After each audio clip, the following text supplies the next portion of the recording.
Chief Compliance and Privacy Officer for PAN Foundation. Welcome.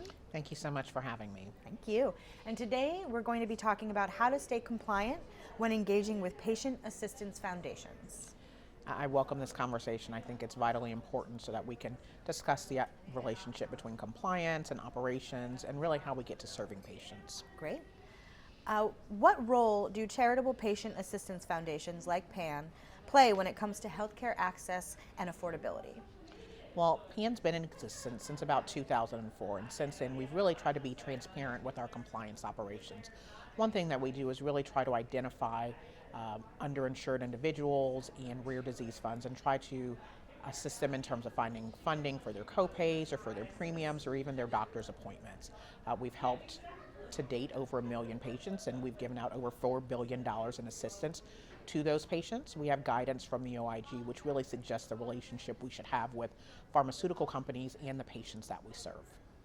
How can pharmaceutical companies engage with foundations like PAN? When pharmaceutical companies are looking to engage with copay organizations, they should first look to the OIG. They put out lots of guidance with regard to how they should interact with charitable copay assistance foundations.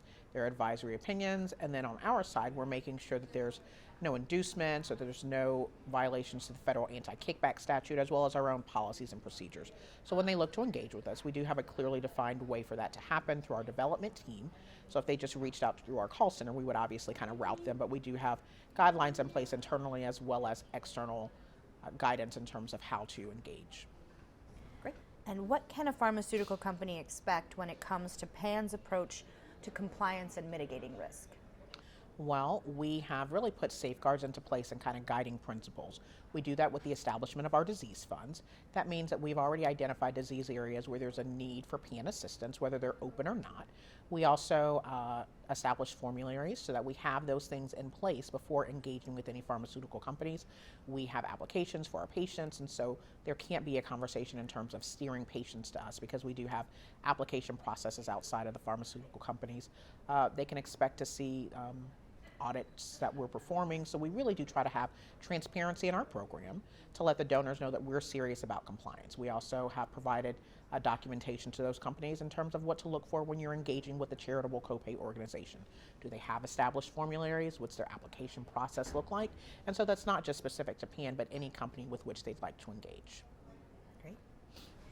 What sets PAN apart from other patient assistance foundations? We have been around since 2004.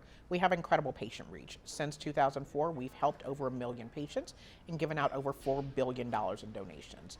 We work very closely with advocacy groups and alliance partners, and what that means is we look to organizations who are also doing this work. We realize that the need is greater than we can solve for, and so that there's room in this space for other copay organizations. To that end, we have something on our website called the Fund Finder. It tells you all open disease funds from other charitable organizations, because if PAN's not in a position to help, we certainly want to pair patients up with people who can, and more than that, just transparency.